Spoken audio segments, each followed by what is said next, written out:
कौटिल्य का आज देखेंगे हम लोग मंडल सिद्धांत या खड़मुख नीति। और ये कहें कि विदेश नीति या पड़ोसी राज्यों के संबंध में कौन कौन सी नीतियां अपनानी है, इसके संबंध में कौटिल्य ने मंडल सिद्धांत और खड़मुख का प्रतिपादन किया था। खड़मुख नीति में 6 नीतियां हैं और मंडल सिद्धांत में 12 राज्यों का समूह, 6 दूनी 12। कौटिल्य ने राज्यों के पारस्परिक संबंध और अंतरराष्ट्रीय संबंधों के विषय में मंडल सिद्धांत और खड़मुख नीति का प्रतिपादन किया था। खड़मुख जिसे मैं बोल रहा हूँ इसमें आप खाड़गुंड नीति पढ़ेंगे, फिर भी मैं खड़मुख नीति ही पढ़ूंगा संस्कृत में। कौटिल्य ने पड़ोसी राज्यों के संबंध में मंडल सिद्धांत प्रस्तुत किया था और दूसरे विदेशी राज्यों के संबंध का वर्णन खड़मुख नीति से संबंधित। कौटिल्य ने कहा कि राज्य की सीमाओं का विस्तार करना एक राजा का सबसे प्रमुख कार्य होता है। यह विस्तार पड़ोसी राज्य से प्रारंभ होता है और अतः राजा अपने पड़ोसी राज्यों से सतर्क रहना चाहिए। यानी जो अगल बगल के राजा होंगे एक राजा के आसपास, उन सभी को एक दूसरे से क्या रहना चाहिए, सतर्क रहना चाहिए। उन पर कभी विश्वास नहीं करना चाहिए, यानी पड़ोसी राजाओं पर कभी भी भरोसा नहीं करता चाहिए, क्योंकि पड़ोसी आपका सदैव शत्रु ही होता है, दुश्मन ही होता है और आपको के प्रति जलन का भाव रखता है। मंडल सिद्धांत का अर्थ है राज्यों के वृत्त या समूह को बोलते हैं मंडल। मंडल सिद्धांत के तहत जो राज्यों का समूह, कितने राज्यों का समूह बनाया गया है? 12 राज्यों का समूह बनाया गया है। और यह सिद्धांत एक राजा को विजय की आकांक्षा रखने वाले उसके चारों ओर राज्यों के समूह की रचना करते हैं, जिसे कहा गया है मंडल नाम दिया गया है। देखते हैं मंडल सिद्धांत की कुछ मान्यताएं हैं कि राजा स्वभाव से ही राज्य विस्तार की इच्छा रखता है और कौटिल्य ने ऐसी इच्छा रखने वाले राजा को नाम दिया था विजिगीषु। जो सेंट्रल में राजा होगा, केंद्र में, वो विजिगीषु है और वो अपनी सीमा का विस्तार, यानी वो प्रयास करेगा कि बाकी राजाओं को अपने में ला लें। और जो मुख्य राजा है उसका जो पड़ोसी राजा होगा वो स्वाभाविक रूप से उसका शत्रु होगा, उसका दुश्मन होगा। इस पड़ोसी राजा को नाम दिया गया है आर्य। उसकी सीमाओं से दूर एक जो राजा होगा वो स्वाभाविक रूप से उसका मित्र होगा, यानी दुश्मन से जो दूर है, आगे है, वो मित्र होगा। और जो यदि पड़ोसी है तो समझिए एक प्रकार से शत्रु ही होगा। शक्ति के आधार पे आप जानते कूटनीतिक संबंध बदलते रहते हैं और कूटनीतिक व्यवस्था राज्यों के हितों पर आधारित होगी, यानी जहाँ एक राजा का हित होगा उधर हाथ मिलाना ही है और यदि एक राजा से नुकसान है तो उससे दूर रहना। राज्यों की सुरक्षा और विश्व शांति जो है शक्ति संतुलन पर निर्भर करती है। किसी राज्य की विदेशी नीति अपने और शत्रु दोनों को प्राप्त साधनों और समर्थन पर सोच समझकर तैयार करनी चाहिए। राज्य की सुरक्षा और विस्तार के लिए साधनों की कोई कटौती नहीं है। मंडल सिद्धांत का देखते हैं। मंडल सिद्धांत है 12 राज्यों का समूह और मंडल सिद्धांत के केंद्र में जो राजा होगा उसे क्या नाम दिया गया है? सर विजिगीषु राजा है। और यही विजिगीषु राजा है जो पड़ोसी राज्यों को अपने में मिलाने की चेष्टा रखता है, इच्छा रखता है, पूरा प्रयास करता है। विजिगीषु के सामने 5 राजा हैं, ये सामने हो गए 5 राजा। एक है अरि, फिर मित्र, अरिमित्र, मित्र मित्र और अरिमित्र। ये जो जस्ट पड़ोसी राजा होगा ये हमेशा क्या होगा, दुश्मन। तो विजिगीषु का दुश्मन कहलाएगा अरि, अरि का दुश्मन कहलाएगा मित्र। तो जो अरि का दुश्मन होगा वो विजिगीषु का मित्र होगा। इस तरह अगल बगल पड़ोसी राज्यों से फिर इसी तरह संबंध भी रखने हैं। उसके पीछे तरफ भी देखिए 4 राज्य हैं, जिसको नाम दिया गया है पाशनिग्रह, आक्रांद, पाशनिग्राहासार और आक्रांदासार। शेष जो 2 राज्य हैं वो अगल बगल कहीं भी रख सकते हैं, जिनको एक को नाम दिया है मध्यम और एक को नाम दिया है दासी। तो मंडल सिद्धांत में 12 राज्यों का समूह बनता है। 12 राज्यों के जो केंद्र में राजा होगा विजिगीषु राजा होगा, और विजिगीषु के जो पड़ोस में है अगल बगल है ये दोनों कहलाएंगे दुश्मन। फिर इनके दुश्मन ये कहलाएंगे, यानी पाशनिग्राह का दुश्मन आक्रांद भी है और विजिगीषु है, तो दुश्मन का दुश्मन दोस्त कहलाएगा। ये कौटिल्य महोदय। फिर देखते हैं कौटिल्य का राजमंडल सिद्धांत निम्नलिखित में से किससे संबंधित है। यह प्रश्न आया है यूजीसी नेट 2022 में। तो बताइए, जो राज्य मंडल का सिद्धांत है या मंडल सिद्धांत है, जो 12 राज्यों का समूह है, ये किससे संबंधित? सामाजिक संरचना से, अर्थव्यवस्था से, या विदेश नीति या अंतरराज्यीय संबंध से, या धार्मिक संरचना से? का सही उत्तर बताइए। विदेश नीति, राज्य संबंध। विदेश नीति और अंतरराज्य संबंध से संबंधित है मंडल सिद्धांत। फिर है कौटिल्य द्वारा दी गई राज्य के मंडल सिद्धांत की कितनी प्रकृतियां हैं, तो वहां पे नहीं बताया गया था। प्रश्न आता था 19 में, इसका उत्तर है 72। एक मंडल में कितने राजा होते हैं? एक समूह कितने राजा? 12। 12 राज्यों का समूह कहलाएगा मंडल सिद्धांत। फिर बताएंगे कौटिल्य का मंडल सिद्धांत किससे संबंधित है, तो इसका सही उत्तर होगा विदेश नीति। विदेश नीति से संबंधित। मंडल सिद्धांत का अंग कौन सा नहीं है, तो अरि भी मंडल सिद्धांत का अंग था, मित्र भी था, विजिगीषु था। क्या सामंत नाम का आपने कोई नाम देखा है मंडल सिद्धांत? ये है मंडल सिद्धांत। क्या यहाँ पे देखिए है कोई नाम मिल रहा है इस तरह का? नहीं मिल रहा सर। मंडल सिद्धांत में सामंत नहीं मिलेगा, क्योंकि देखिए केंद्र में है विजिगीषु, फिर आर्य, फिर मित्र, आर्य मित्र। आर्य और मित्र याद रखिएगा, इन्हीं को जोड़ जोड़ के बनेगा। और पीछे तरफ देखिए पाशनिग्राह और आक्रांद, ये 2 नाम याद रखिएगा, आक्रांद और पाशनिग्राह। और सामने तरफ याद रखेंगे आर्य और मित्र, फिर इन्हीं को नाम जोड़ देंगे, एक मिलेगा मध्यम और एक मिलेगा उदासी। ये 6-7 नाम याद रखेंगे तो ऑलरेडी आप सही जवाब दे पाएंगे। फिर देखते हैं खड़मुख नीति अथवा विदेश नीति के 6 हिस्से कौन से, 6 अंग कौन से हैं। कौटिल्य की पुस्तक कौन सी, कौटिल्य की बहुत फेमस पुस्तक है? अर्थशास्त्र पुस्तक है। कितने श्लोक थे अर्थशास्त्र पुस्तक में? 6000 अर्थशास्त्र सर। कितने श्लोक हैं अर्थशास्त्र पुस्तक जो है कौटिल्य? 6000। 6000 श्लोक। जी सर।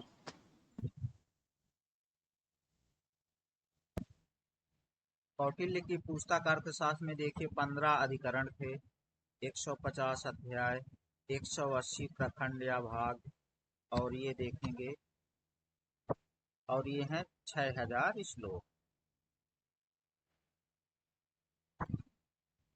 कौटिल्य ने अपनी पुस्तक अर्थशास्त्र में जो विदेशी राज्य हैं या कहीं पड़ोसी राज्य, उनके प्रति व्यवहार और पड़ोसी राज्यों के संबंध में 6 विशेषताओं वाली नीति अपनाया, जिसे खड़मुख नाम या खड़मुख नीति नाम दिया था। कौटिल्य से पहले आचार्य मनु ने भी इस नीति का उल्लेख किया था। हमने बताया था कि आचार्य मनु, जिनको कौटिल्य ने बताया था कि सभी मनुष्य तंग आकर मनु को अपना चुने थे राजा।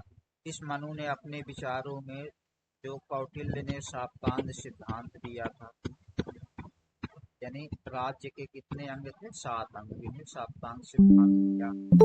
मंडल सिद्धांत जो 12 राज्यों का समूह है, 6 लक्षणों वाली जो विशेष नीति है जिसे खड़मुख नीति कहा गया है, ये सब विचार आचार्य मनु ने प्रतिपादित किए थे। तो कौटिल्य ने विदेश नीति पर आधारित 6 गुणों वाली या 6 विशेषताओं वाली खड़मुख नीति का प्रतिपादन किया था।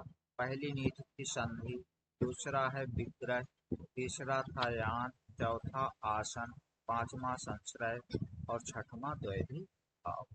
6 नीतियां थी। पहली नीति है संधि। संधि का विस्थापित करना है। संधि के बारे में कौटिल्य महोदय ने बताया है कि किसी दूसरे राज्य से कोई जब संबंध स्थापित करता है राजा, उसे संधि कहते हैं।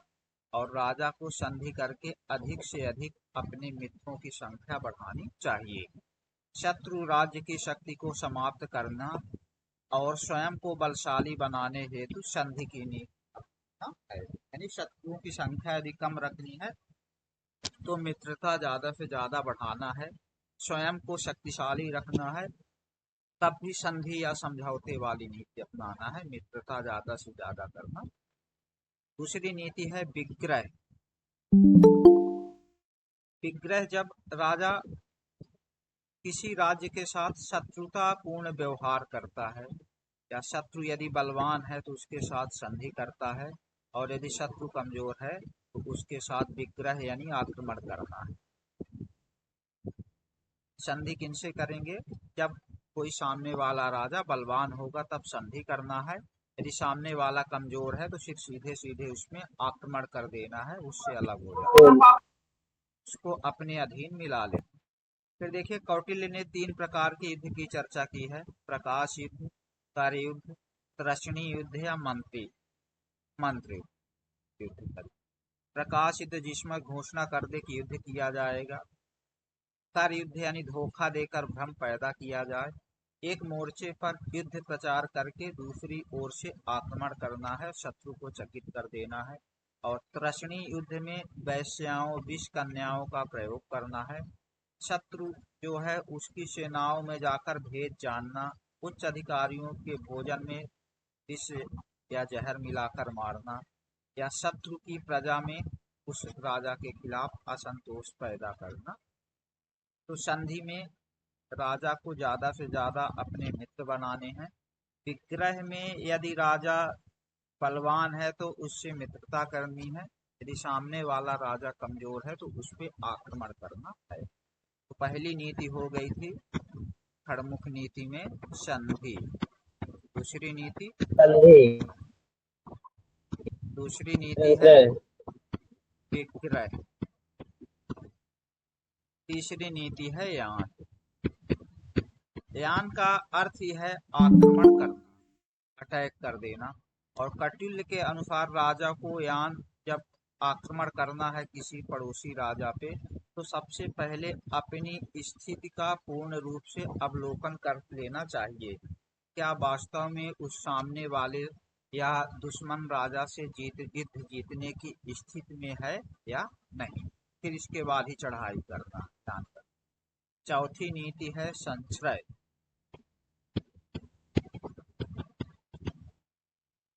किसी दूसरे संश्रय का मतलब है कि किसी दूसरे राजा के या शक्तिशाली राजा के आश्रय या शरण में जाना। कौटिल्य के अनुसार संश्रय का युद्ध में अत्यंत महत्वपूर्ण स्थान होता है। संश्रय यानी आश्रय के 2 अर्थ होते हैं। पहला, राजा अपने शत्रु के शत्रु और शत्रु देश के भेदियों को आश्रय प्रदान करेगा, यानी पड़ोसी जो आपका दुश्मन है उनको, जो भेद लाने वाले हैं, भेद खोलने वाले, उनको आश्रय दे, संरक्षण दे, और स्वयं किसी शक्तिशाली राजा के आश्रय में जाए। आसन, चौथी नीति है आसन, यानी चुपचाप तटस्थता की नीति अपनानी है। यानी 2 राजा लड़ रहे हैं तो बढ़िया आराम से बैठकर चुपचाप देखना है तमाशा। और यदि आश्रय, 5वीं है आसन, तटस्थता की नीति। और तटस्थता की नीति कब अपनाना है? जब राजा को अपनी शक्ति बढ़ाना है तो वह युद्ध को रोक दे, यानी युद्ध वाला सिलसिला चुपचाप बैठ के देखे, 2 राजाओं को आपस में लड़ने दे। और 6वीं नीति है द्वैधी भाव, यानी एक राज्य के साथ संधि करना है, समझौता करना है, और दूसरे के साथ युद्ध करना। इस प्रकार कौटिल्य ने 6 लक्षणों वाली कौन सी नीति थी, 6 विशेषताओं वाली खड़मुख नीति, है ना। तो ये 6 नीतियां बताइए पड़ोसी राज्यों के संबंध में।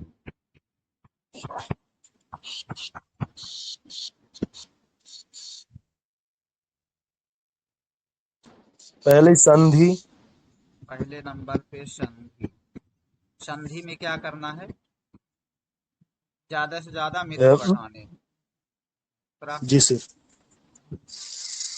विग्रह है सर। विग्रह। विग्रह। यदि राजा शक्तिशाली है तो हाथ मिलाना है, और यदि कमजोर है तो सीधे अटैक कर देना, आक्रमण कर देना। संधि विग्रह। तीसरी आसन है। संधि विग्रह ध्यान, यानी सीधे चढ़ाई कर देना है, लेकिन उसके पहले अपनी स्थिति का जायजा लेना है कि क्या वास्तव में अटैक करने की स्थिति में, हमला करने की स्थिति में है या नहीं, और हमला करने के बाद युद्ध जीतेंगे या नहीं, जो महत्वपूर्ण। चौथी नीति बताइए। संशय। संश्रय, यानी किसी बलवान राजा की क्या शरण में जाना, आश्रय में जाना। इनके अर्थ ध्यान रखिए। 5वें नंबर के आसन। आसन। आसन, यानी आराम से बैठना है, अपनी शक्ति बढ़ाते रहना है। और देखना चुपचाप। 6वें नंबर पे द्वैधी भाव। द्वैधी भाव। द्वैधी भाव में 2 राजा है तो उनसे अलग अलग प्रकार का व्यवहार करना है, एक से हाथ मिलाना है और एक पे युद्ध करना। युद्ध करना। 6 नीतियों वाली हो गई खड़मुख नीति। मंडल सिद्धांत में आपने बताया था कितने राज्यों का समूह था मंडल, 12 राज्य। 12 राज्यों का समूह था। केंद्र में कौन सा राजा था, विजिगीषु। केंद्र में था विजिगीषु। ठीक है, विजिगीषु हो गया। नीचे कौन सा था विजिगीषु के, आरी। विजिगीषु के ऊपर था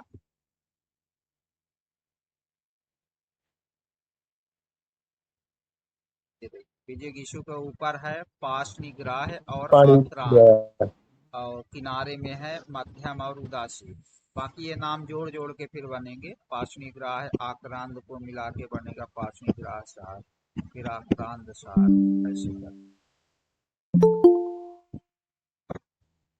कौटिल्य ने 4 नीतियां और उपाय बताए थे, के नाम भी देख लेते हैं। साम, दाम, दंड और साम यानी शांति पूर्वक समझा बुझाकर काम निकालना।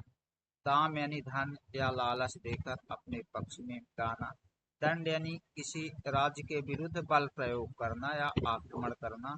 और भेद यानी मित्र राज्यों या दूसरे राज्यों में आपस में लड़ाना भिड़ाना, फूट डालना।